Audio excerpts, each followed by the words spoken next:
E aí, galera do Pod Esportes Alternativos, estamos aqui para mais um episódio, dessa vez tratando do tema futebol americano. Eu me chamo Vitória Diniz, sou universitária da Universidade Federal de Pernambuco e estou aqui acompanhada por Graziele Nascimento, Matheus Andrade, nossos entrevistadores, também universitários, juntamente com o nosso entrevistado, o atleta em contratação do Santa Cruz Fire State, Vinícius Araújo. Vamos começar falando um pouco agora da história do futebol americano. Passo agora a palavra para a Graziele Nascimento. Daí, Grazi. Fala, galera. Então, é legal a gente entender um pouco, de como surgiu o futebol americano. Ele surgiu durante partidas entre duas universidades americanas no século XIX e que cada time eles jogavam com uma regra diferente. E a maioria dos times, eles escolhiam o rugby como referência para jogar, porque é um esporte muito similar com o futebol americano. Agora, Matheus pode trazer um pouquinho para vocês da questão no Brasil. Fala pessoal, em 1986 começou a história do futebol americano no Brasil. Começou nas areias cariocas, por isso que o esporte se desenvolveu através do beach soccer, futebol, idealizado e praticado por Robert Seagal e Tomás Brasil, e mais alguns amigos lá, em torno de 20 pessoas que fizeram a Associação Futebol Americano do Brasil, que é a FAB.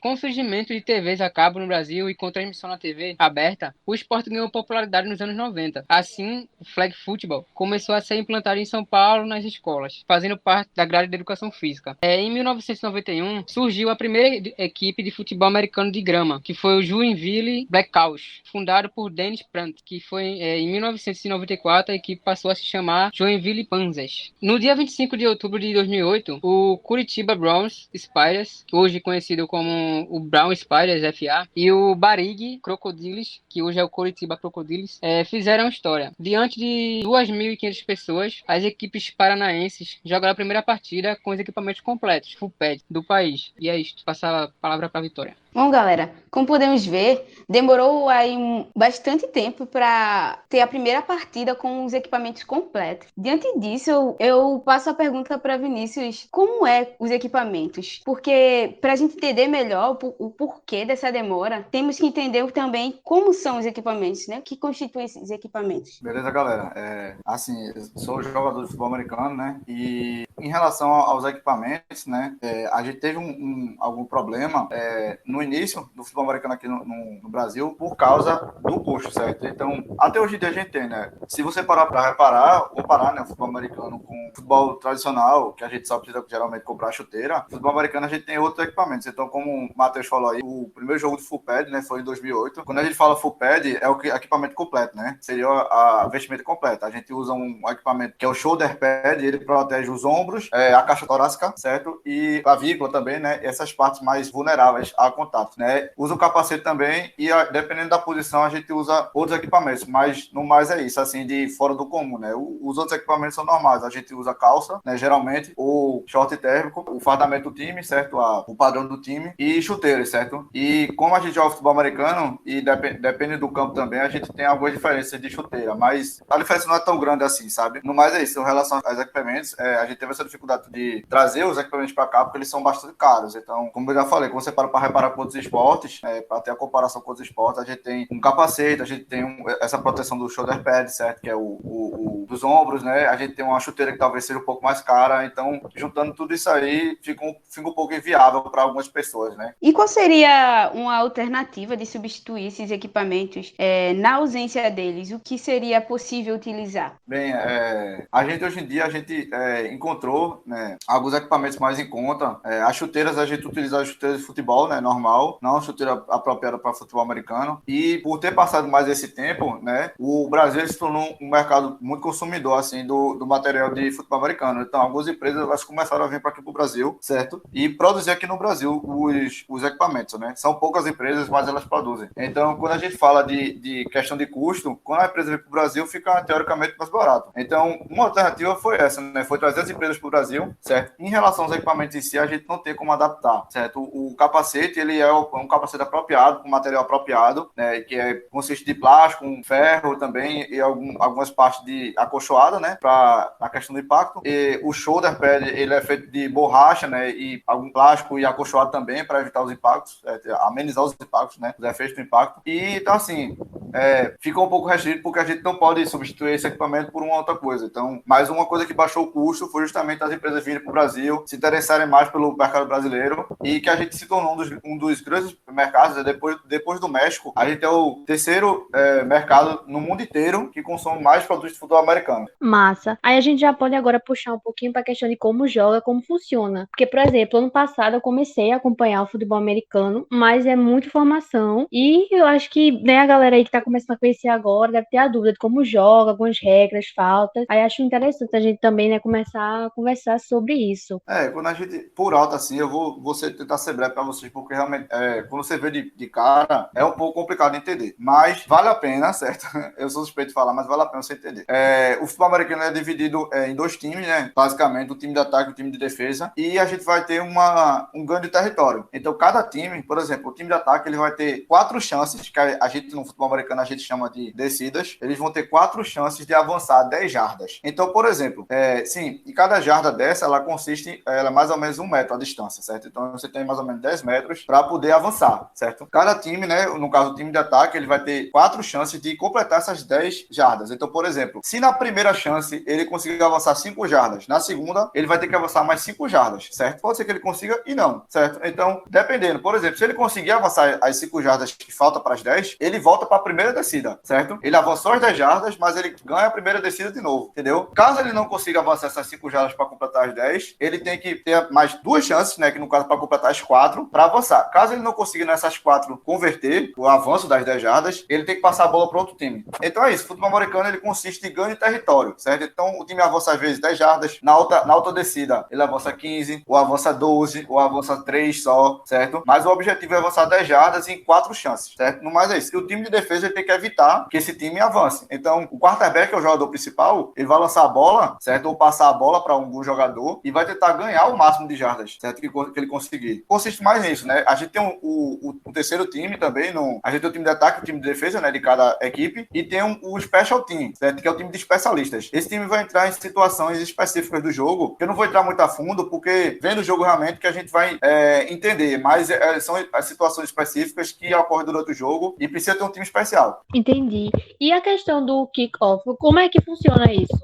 Bem, o kickoff ele é o começo do jogo. Então, por exemplo, quando a gente vê o futebol normal, a batida do meio de campo é o começo do jogo, certo? O kickoff, ele é a mesma coisa da batida do meio de campo. Então, para o jogo começar, né, tem aquele momento de concentração da torcida, todo mundo ficar tenso, né, para o começo do jogo. O kickoff, ele faz justamente isso, né? O nome diz, ele é o que começa, né? O que vai começar o jogo, certo?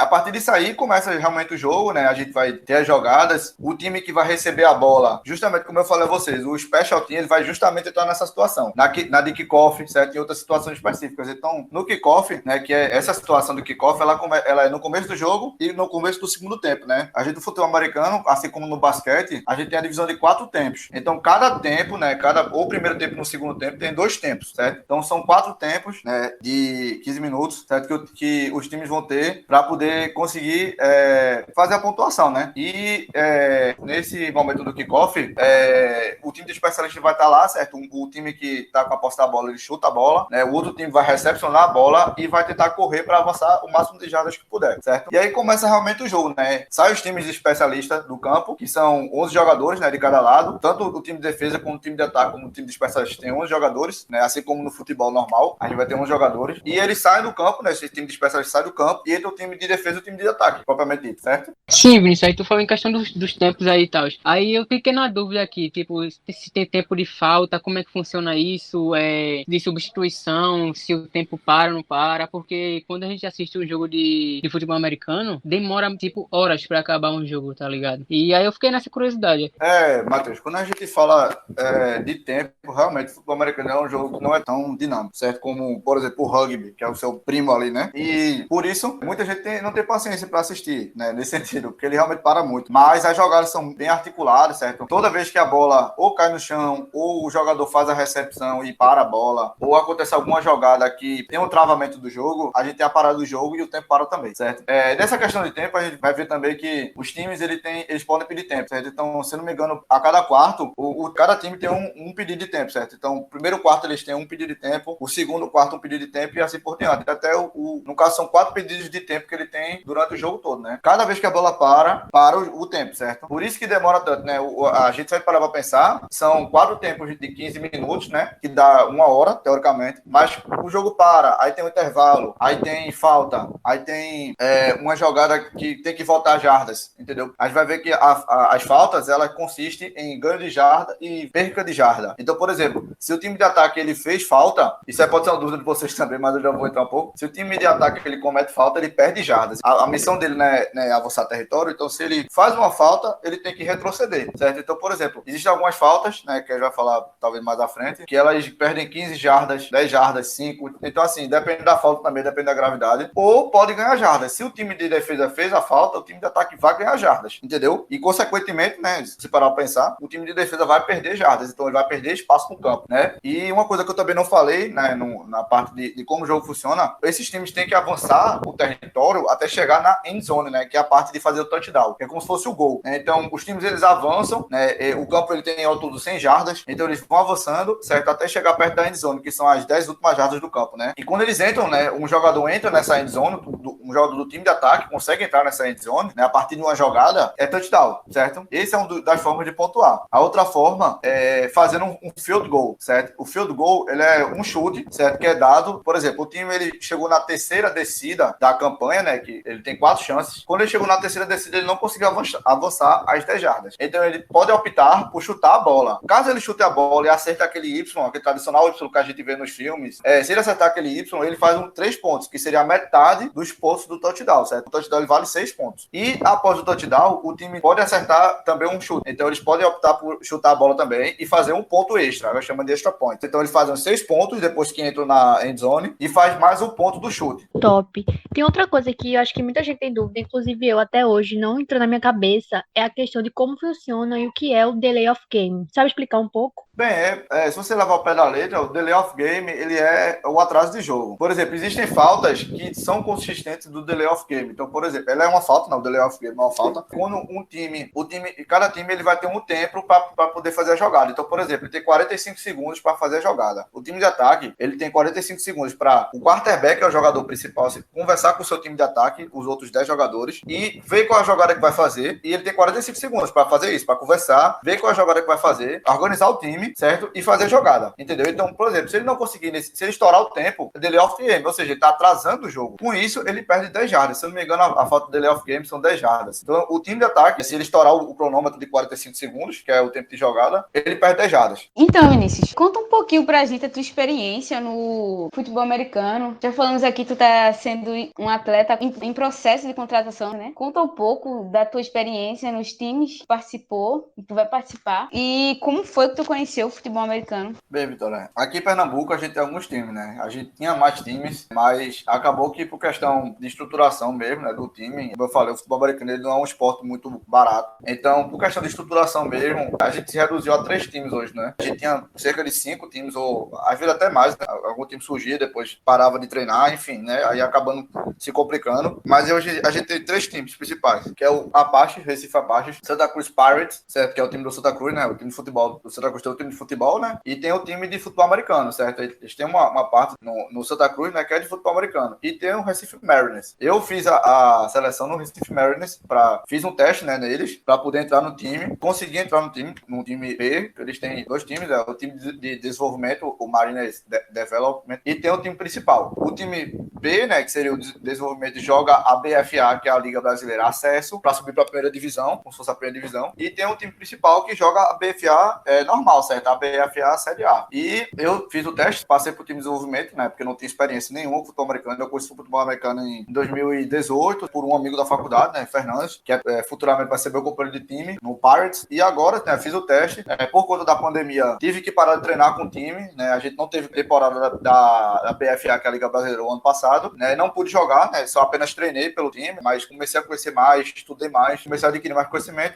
tanto sobre treino e jogo, como sobre a história do futebol americano e dos times brasileiros. E agora, né, tô indo para o Pirates, Santa Cruz Pirates, e esse ano. Espero conseguir jogar a BFA, né, se o Corona deixar. E vai ser um grande privilégio meu, né, jogar a Série A do futebol americano, adquirir conhecimento com a galera. Eu tô focado e é isso aí. E onde fica a sede desses times que tu fez o teste? Bem, o Marines, ele não tem uma sede, né? Os times pernambucanos, eles não têm uma sede, não é como um Sport, o Náutico, o Santa Cruz, né? Que é de futebol, tem sede e tudo mais. Eles não têm uma sede mesmo, né? A gente tem um time, a simbologia do time, a organização existe, né? Mas não existe a parte física, vamos botar assim. Porque realmente, o futebol americano no Brasil hoje em dia não, né? Até hoje em dia é um esporte amador, né? Ele não é um esporte profissional, ele não é um esporte que tenha contrato, a gente tem um contrato, mas não de forma financeira, né? Para realmente jogar com um profissional. Aí é de forma amadora e a gente faz isso porque a gente ama o esporte. E se uma pessoa ela quiser fazer o teste para o Marines ou Pirates, como é que ela faz? Como é que ela sabe onde é que tá tendo o teste, essas coisas? Tu pode dar essa informação pra gente? Claro. Vitória, hoje em dia tá difícil por causa da pandemia, mas todo semestre praticamente os times fazem tryout, né? O que seria tryout? Ele é um teste, certo, que os times fazem, né? Então, mulheres também podem fazer, certo? Claro que depende, né? Tem dia de homem, dia da mulher e tudo mais, né? Para fazer os testes, mas as pessoas podem fazer os testes, certo? É só ficar de olho nas redes sociais do time, do Recife Marines, do Santa Cruz Pirates e do Apache. De forma semestral, eles fazem teste para adquirir novos talentos. Se não me engano, a partir dos 14 anos, pode fazer os testes. Claro que você tem que ter o mínimo de aptidão física, né, o mínimo de habilidades, né, no sentido de conseguir desempenhar os testes. Esses testes são baseados em força, velocidade, força explosiva, força elástica e várias outras coisas, né? Então, são testes mais de força, da parte física mesmo e de reação, certo? A alguma situação e tudo mais. Qualquer pessoa pode fazer, né? Tem um teste, tanto, se eu não me engano, o Santa Cruz eu não lembro se tem, mas o Marines, ele tem um time feminino, então as mulheres podem fazer também o teste. Não tem time de futebol americano, né? Lembrando que o Marines não tem time de futebol americano feminino, mas tem time de flag football, né? Que é uma modalidade adaptada ao futebol americano. As mulheres também podem fazer os testes, certo? Passa por uma bateria de teste, então tem teste com supino, teste com tiro, né? De 30 jardas, de 50 jardas, que é um tiro no campo, que é para ver quantos segundos a gente faz. Tem o trick on drill, que é um tipo de exercício que a gente faz para ver como é que a gente tá, a questão do reflexo, da velocidade de reação e tudo mais. Bom, Vinícius, tu falou dos times e tal, que tem aqui em Pernambuco. E em questão de competições disso aí, do futebol americano aqui, como é que funciona isso? Tem um regional, tem um brasileiro, tem um internacional? Como é que desenvolve essa parte de competições? Aqui no Brasil, diferente dos Estados Unidos, né? Bem diferente, na verdade, da divisão, né? A gente, como eu falei, a gente tem divisão B e divisão A, né? Vamos botar assim, né? A gente tem a BFA SESC, que seria a série B, e a BFA normal, né? A BFA série normal. Quando a gente vem trazer aqui para o Brasil, a gente tem 4 divisões, né? A divisão Nordeste, Sudeste, Norte e Sul, certo? A gente tem essas 4 divisões. Elas são, eu não vou dizer para você que elas são independentes, mas elas têm organizações diferentes. Porque, primeiro, são muito mais times lá na parte do Sul e Sudeste, a gente tem muito mais times, né? É um número totalmente diferente. A gente tem o Flamengo, que tem time de futebol americano, a gente tem o Atlético Mineiro, que tem time de futebol americano, né? O Curitiba tem. Então, assim, a gente tem times lá de futebol que financiam realmente o futebol americano. Então, eles trazem atletas americanos para vir jogar aqui. São outras estruturas, são muito mais times lá, a complexibilidade da liga é muito mais alta, sabe? Por a questão do número de times, mas são divididos por região. Então, a gente tem a BFA Nordeste, que é com Marines, Santa Cruz Pirates, João Pessoa Spectros, que é um time de João Pessoa da Paraíba, tem os Bills Potiguares, né? Que é um time do Rio Grande do Norte. Enfim, tem uma série de times, né? E aí, o cara campeão dessa divisão, certo? Então, um campeão da divisão Nordeste, um campeão da divisão Norte, outro campeão da divisão, todos vão se enfrentar. Então, eles passam de fase, né? O campeão da Conferência Nordeste joga com... Isso é por meio de sorteio, se eu não me engano, mas joga com o campeão por exemplo, da região Sudeste, como se fosse uma semifinal. Então, eles vão decidir quem vai para a final. Então, o campeão da região Nordeste joga com da Sudeste, quem passar vai para a final, e o campeão da Norte joga contra o campeão da Sul, certo? E para ver quem vai para a final. E os dois se enfrentam no Brasil Bowl, que é o nosso Super Bowl, né, daqui do Brasil. E aí, é isso, né? A temporada da gente começa em meados de junho ali, e vai até mais ou menos setembro, agosto, final de agosto, para converter em setembro. Mais ou menos isso, né? Tem ano que dura um pouco mais, ano que dura um pouco menos, mas é isso. A temporada regular, né? Que a gente fala. Entendi. Então, olha, De acordo assim com a tua opinião e tal, eu sei que pode ter várias contribuições, mas na tua visão, o futebol americano ele pode contribuir o quê na melhoria do indivíduo que pratica ele tanto como esporte mesmo, ou como tipo numa escola, que já já a gente vai trazer esse assunto. Tu acha que pode melhorar contribuições motoras, essas coisas assim, sabe? Claro, claro, claro. O futebol americano, ele engloba vários tipos de sentidos, certo? Então, quando a gente vê a parte tática do futebol americano, que eu não vou entrar muito, porque realmente é uma parte mais complexa de entender, mas a gente entende como é que funciona a jogada. Então, o praticante, claro que a gente vai fazer isso na escola, mas o aluno ele vai entender o mínimo para conseguir entender a jogada, certo? Isso vai ajudar ele a entender talvez algum posicionamento, né, durante algum outro esporte, certo? Vai dar noção de espaço, vai dar aumento do tônus muscular, se for um aluno que está em desenvolvimento ainda, vai melhorar isso, vai melhorar algumas partes da cognição relacionadas à resposta, de estímulo, entendeu? Então, assim, vai melhorar a parte sinestésica também, entendeu? Engloba vários aspectos de melhoria, certo? Mas, no mais, é mais isso, sabe? É sobre a parte de noção de espaço, tomada de decisão, reflexo, entendeu? E a parte física também, entendeu? Então, nessa parte a gente pode abordar, trazer para o âmbito escolar, para uma pessoa que está um indivíduo tá em desenvolvimento, essa parte, certo? Quando a gente leva em consideração, né? Para montar uma aula de futebol americano. Beleza, Vinícius. Diante desses aspectos e todas essas vantagens no físico do indivíduo, e também creio que, acho que tu não falou, mas algumas propostas até de melhora psicológica, até porque todo esporte traz isso, né? Mas cada um tem sua peculiaridade. Traz um pouco pra gente, porque tu tem propriedade para falar. Acho que não citamos aqui, mas Vinícius, ele é estudante de Educação Física, licenciatura em Educação Física, na Universidade Federal também, Pernambuco, e está no 5º período já. E além dessa vivência como atleta, ele também tem um ponto de vista de uma pessoa em formação, né? De um professor em formação na Educação Física. Então, Vinícius, traz pra gente um pouco dessa visão do futebol americano dentro da educação física escolar. Bem, a educação física, né, ela é fixada, né, ela tem os pilares dela que são os 4 maiores esportes, né, que a gente até hoje em dia vê no âmbito escolar, vôlei, handball, basquete e futebol, certo? Então, o que a gente vê hoje em dia, algo que os estudos trazem, é que trazer esportes alternativos, certo? Trazer temáticas alternativas para as aulas, aguça, né, a curiosidade e traz a motivação dos alunos. Então, quando a gente traz o esporte como futebol americano, que os alunos veem como uma coisa utópica, certo, para ser trabalhado na escola, é uma coisa que não é a realidade deles, e isso a gente pode adaptar, né? Não precisa trazer realmente a bola do futebol americano, a gente pode confeccionar a bola, a gente pode, em vez de fazer o equipamento, a gente pode montar, né? O flag football, como eu já falei, ele é com bandeiras na cintura, né? Então, por exemplo, não precisa ter o contato realmente. Se a gente puxar a bandeira, já tem a paralisação da jogada. Então, a gente trazer essas temáticas... Explica pra gente um pouco melhor como é esse flag football. Sim, então, o flag football é justamente essa modalidade, né? Que é uma adaptação do futebol americano para se trabalhar nas escolas, né? Ele é um esporte nos Estados Unidos e alguns lugares, né? Aqui no Brasil a gente tem o flag football também como esporte, mas na escola o melhor contexto que eu vejo para trabalhar o futebol americano é o flag football. Entendeu? A gente não vai precisar de equipamento, a gente não vai precisar de muito material, a gente pode botar bandeiras de, por exemplo, TNT, certo? Na cintura para ajudar a pegar, certo? A gente faz o esquema do futebol americano, né? Como é a montagem do jogo, ensina um esporte novo para as crianças e ao mesmo tempo a gente consegue trabalhar uma temática nova que vai trazer a curiosidade dos alunos, vai aguçar os sentidos deles, de curiosidade e tudo mais, né? E querer aprender uma coisa nova. Eu acho que só tem a ganhar, né? Trazendo essa temática para o âmbito escolar. E também, assim, essa é uma boa opção, mas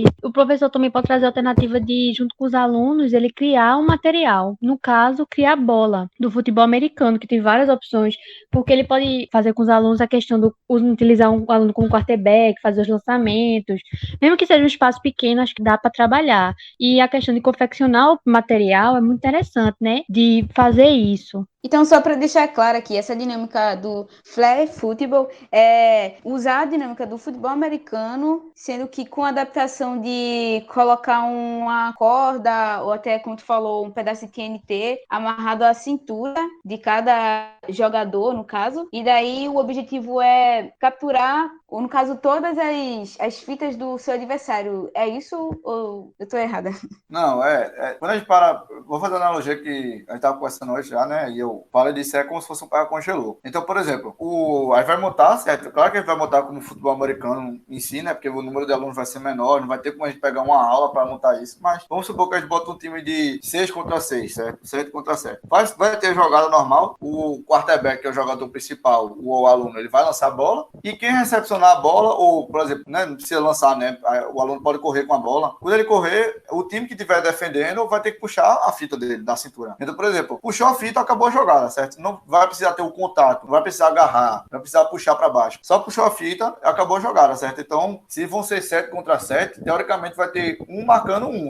Vai ser uma pessoa marcando uma pessoa. Então, a pessoa que recepcionar a bola ou que for correndo com a bola, vai ter uma pessoa marcando ela. Então, não precisa ir todo mundo em cima dela. Claro que a gente, dependendo da série que a gente vai utilizar isso, os alunos vão ficar um pouco inquietos, vão querer, não vou entender talvez a dinâmica do jogo inicial, mas é mais isso, sabe? É puxar a fita e parar a jogada, entendeu? E evitar que o time que tá atacando consiga avançar, né? Eu vou entrar aqui numa problemática que seria o medo dos pais com o contato, o futebol americano, como ele é visto. Ele é visto como um esporte bruto e também, às vezes, a própria diretoria da escola não permite que o professor ensine isso. Mas como é que eu poderia ensinar aos alunos uma teoria antes de ir para a prática? Realmente, essa questão, acho que não é só a questão do pai, né, e da escola. Às vezes a escola não tem local para a gente fazer realmente essa dinâmica, certo? E fica por uma série de problemas, a gente pode não conseguir realizar. Mas isso são coisas que a gente aprendeu durante a graduação, vocês estão no comecinho agora, eu estou avançado, a gente aprende a lidar com os problemas. Acho que uma das coisas que a gente pode trazer como relevância para poder trabalhar isso na escola é a questão da curiosidade, certo? Como eu falei a vocês, da criança ela entender que não existe só, da gente enquanto profissional de formação, entender que não só existe aqueles esportes. Então, por exemplo, quando a gente vai trabalhar isso na escola, a gente vai, claro que a gente vai adaptar, a gente vai usar material, a gente não vai usar, a gente vai falar sobre a história do esporte, vai falar como é que ele vai explicar. Se eu fosse explicar hoje para uma turma de, por exemplo, quinta série, como é que é o futebol americano, eu explicar justamente isso, olha, é um futebol normal com 11 pessoas de cada lado, mas já joga, a gente vai adaptar, certo? A gente vai fazer um futsal aqui, entendeu? Fazendo analogia, né?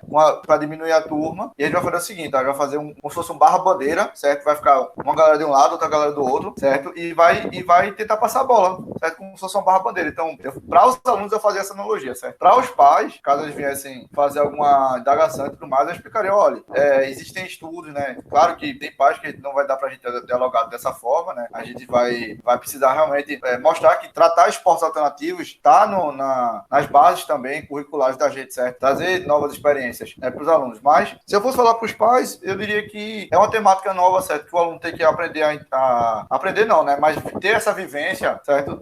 De algo novo, para ele ver que realmente pensar fora da caixa, isso vai ajudar o aluno, pelo menos me ajudou quando eu era aluno da escola, a ter uma visão diferente, certo? Então, por exemplo, a gente só jogava futebol, só jogava vôlei. Quando trouxeram o futebol americano, eu comecei a procurar. Então, eu conheci o rugby, a partir do futebol americano, eu conheci o badminton, conheci o hockey, certo? Que é o esporte americano também, o beisebol, certo? Então, você vai conhecendo outros esportes a partir de uma vivência. Então, o aluno, às vezes, ele pode se identificar com aquela prática, né? Aquela vivência do futebol americano, procurar, certo? Isso vai, tipo, o aluno, ele pode não se identificar com futebol, com vôlei, certo? Com handebol e basquete. Ele pode se identificar com futebol americano, com beisebol, com outra vivência que ele teve. Pronto, foi exatamente isso aí que eu tava pensando também, porque no meu tempo do meu terceiro ano, no meu ensino médio, na verdade, nos 2 primeiros anos eu tive professor de educação física que meio que não dava a mínima para as aulas. E no meu terceiro ano eu tive um professor muito top que ele trouxe os esportes alternativos. E com isso ele trouxe uma vivência diferente para mim, tá ligado? Que até hoje eu não esqueço mais, que foi o hockey que ele adaptou,